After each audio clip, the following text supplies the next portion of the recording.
दोस्तों, पुराने समय की बात है। एक गांव में एक ब्राह्मण रहता था। उस ब्राह्मण के 4 पुत्र थे। चारों भाई आपस में बड़े ही प्रेम भाव से रहते थे। चारों भाइयों में बड़े बड़े 3 भाइयों ने शास्त्र विद्या में पारंगता हासिल कर ली थी, लेकिन उनमें बुद्धि का अभाव था। जबकि सबसे छोटे भाई ने शास्त्रों का ज्ञान तो नहीं लिया था, लेकिन वो था बड़ा बुद्धिमान। चारों भाई जब सयाने हो गए तो एक दिन पिताजी ने उन चारों को बुलाकर कहा, बेटा, अब तुम बड़े हो गए हो, सयाने हो गए हो, क्यों ना अब कुछ कमाने की ओर ध्यान दिया जाए। तो चारों भाइयों ने जवाब दिया, हाँ हाँ पिताजी, क्यों नहीं। आपने हमें शास्त्रीय ज्ञान तो पहले ही दे दिया है, अब हमें अपना आशीर्वाद और दे दीजिए, जिससे कि हम बाहर कहीं शहर जाकर आपकी दी हुई विद्या का प्रयोग करके अच्छा खासा धन कमा सकें। बेटों की इतनी बात सुनते ही ब्राह्मण खुशी से बोला, ठीक है बेटा, अगर तुम बाहर जाकर धन कमाना चाहते हो तो मेरा आशीर्वाद हमेशा तुम्हारे साथ ही है। और एक दिन चारों भाइयों ने परदेश जाकर धन कमाने का फैसला लेते हुए अपनी अपनी विद्या के माध्यम से धन अर्जित करने का निर्णय लेते हुए पूर्व दिशा की ओर चल दिए। चारों भाई काम की तलाश में जा ही रहे थे कि रास्ते में उन्हें एक शहर दिखाई दिया। शहर दिखाई देते ही सबसे बड़ा भाई अपने भाइयों से बोला, सुनो भाइयों, सामने शहर आ रहा है और शहर में जाकर सबसे पहले हमें राजा के यहाँ जाना चाहिए, क्योंकि ब्राह्मण होने के नाते हमें सम्मान सत्कार भी मिलेगा, साथ में धन कमाने का मौका भी। और हम चारों में सबसे छोटा अनपढ़ है, ये वहाँ जाकर क्या करेगा, क्योंकि राजा हमेशा विद्वान लोगों का सत्कार करते हैं, अनपढ़ लोगों का नहीं।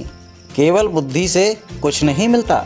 विद्या के बल पर हम तीनों जो भी धन कमाएंगे उसमें से इसे कुछ नहीं देंगे, इसलिए इससे तो अच्छा यही होगा कि यह घर वापस चला जाए। बड़े भाई की बात सुन दूसरे नंबर के भाई ने भी बड़े भाई की हाँ में हाँ मिला दिया, लेकिन तीसरे नंबर का भाई अपने बड़े भाइयों की बातों से सहमत नहीं हुआ और उनकी बातों का विरोध करते हुए बोला, नहीं भाइयों, हम सभी एक साथ खेले हैं, एक साथ बड़े हुए हैं, एक साथ रहे हैं, इसलिए इसको अकेला छोड़ना उचित नहीं होगा। हम तीनों भाई अपनी अपनी कमाई में से थोड़ा थोड़ा इसे देते रहेंगे तो हमारा कुछ नहीं बिगड़ेगा और इसका भी काम बना रहेगा और हमारे साथ लगा रहेगा। दोनों बड़े भाई अपने तीसरे नंबर के भाई की बात को मान जाते हैं और चौथे भाई को भी साथ में लेकर आगे बढ़ जाते हैं।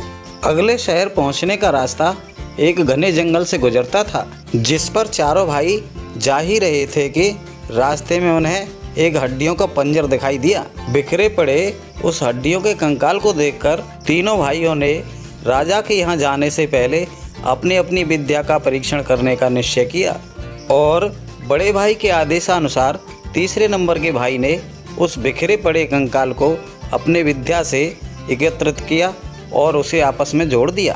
कंकाल जुड़ जाने पर पता चला कि वह कंकाल एक शेर का था। कंकाल को जुड़ जाने के बाद दूसरे नंबर का भाई उठा और उसने अपनी विद्या का प्रयोग करते हुए कंकाल पर मांस और खाल का आवरण चढ़ाते हुए उसमें रक्त संचार भी कर दिया। अब क्या था, अब तो उसमें सिर्फ प्राण डालना शेष था, जिसे वह सबसे बड़ा भाई अपनी विद्या का प्रयोग करके पूरा करने जा रहा था। बड़ा भाई जैसे ही आगे बढ़ा, सबसे छोटे भाई ने उसका हाथ पकड़ा और रोकते हुए कहा, भाई, आप ये क्या करने जा रहे हैं? अपनी विद्या का प्रयोग कर आप इसे जिंदा कर देंगे तो हम सभी को खा जाएगा ये। अपने छोटे भाई को डांटते हुए बोला, चल बे मूर्ख, क्या जानता है तू, अनपढ़ कहीं का। जिसे हम जीवन दे रहे हैं वो हमें क्यों खाएगा? और वैसे भी मुझसे छोटे अनुज हैं, उन्होंने तो अपनी विद्या का परीक्षण कर लिया, क्या मैं अपनी विद्या का परीक्षण ना करूं? इसलिए मैं अपनी विद्या का परीक्षण अवश्य करूंगा और उसका परिणाम भी देखूंगा। ठीक है भैया, अगर आप मेरी बात को नहीं मानना चाहते मत मानिए, लेकिन थोड़ी देर रुक जाइए, मुझे इस पेड़ पर चढ़ जाने दीजिए, उसके बाद अपनी विद्या का चमत्कार दिखाना। ठीक है, चढ़ जा पेड़ पर, मूर्ख तो तू है ही, साथ में डरपोक भी है। ऐसा कहते हुए और छोटे भाई को पेड़ पर चढ़ जाने के बाद सबसे बड़े भाई ने अपनी विद्या का प्रयोग करते हुए शेर के शरीर में प्राणों का संचार कर दिया। जैसे ही प्राणों का संचार हुआ, वैसे ही तड़पकर शेर उठा और तीनों अभिमानी विद्वान भाइयों पर टूट पड़ा और तीनों भाइयों को पलक झपकते ही खा गया। तीनों भाइयों को भोजन बनाने के बाद गरजता हुआ जंगल की ओर चला गया। शेर के दूर चले जाने के बाद चौथा भाई पेड़ से उतरा और अपने भाइयों की मूर्खता पर रोता हुआ घर की ओर लौट गया। इसीलिए दोस्तों, विद्वान लोगों ने कहा है कि विद्या से हमेशा बुद्धि श्रेष्ठ होती है, बड़ी होती है। दोस्तों, कहानी यहीं पर समाप्त होती है। मिलते हैं अगली कहानी के साथ। तब तक के लिए आप सभी को जय भोले की।